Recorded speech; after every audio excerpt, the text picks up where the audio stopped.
We are almost 2 months into spring now, and while many of you might be spending time in the sun, maybe out in your garden, one part of springtime we're all used to has been missing. Some people in our area have been asking, where are all the bees? News Channel 7's Jude Binkley talked with some local bee experts about all the buzz with bees this year, or really lack thereof. Jude. Well, Doug, we're used to seeing bees around April, and we've seen a delay in bee activity this year because of the longer, colder winter we've had, and the rain has also been a factor. But now flowers are blooming, and we should be seeing plenty of bees before you know it. We've had a lot of precipitation, a lot of rain over the past week or more, and honeybees typically won't leave their hive unless it's approximately 60 degrees and dry.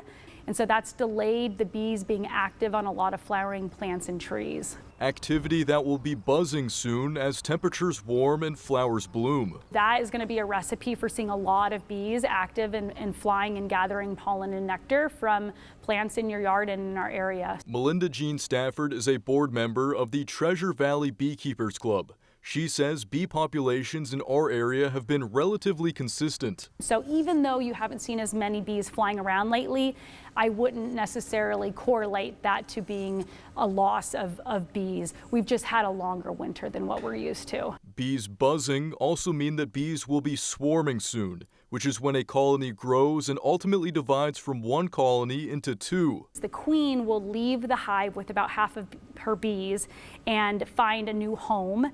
But temporarily they'll find a holding spot like on a tree branch or under the awning of a house or something, which can be very alarming to most people because they're not used to seeing thousands of bees gathered up in a tree in a front yard somewhere. While they can look scary, swarms mean that hives are healthy and strong, which is important because of how crucial bees are for agricultural systems. Many of our healthiest foods that we love, such as strawberries, are dependent on animal pollinators.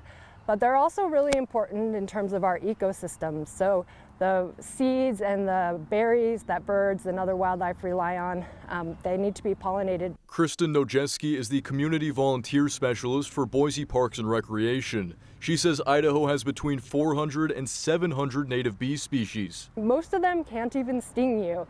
Most of our native bees, they just live little solitary environments. In a little tiny nest in the ground or in a stem somewhere and are going about their business. The city has 8 pollinator gardens to support pollinators, including bees, and there are ways that you can support bees too. Planting pollinator-friendly plants that haven't been treated with pesticides. You can leave pithy or hollow stems for some of our stem nesting bees. And so when you're pruning your plants, if you just leave 6 or 12 inches of that stem stubble, that provides some habitat for bees.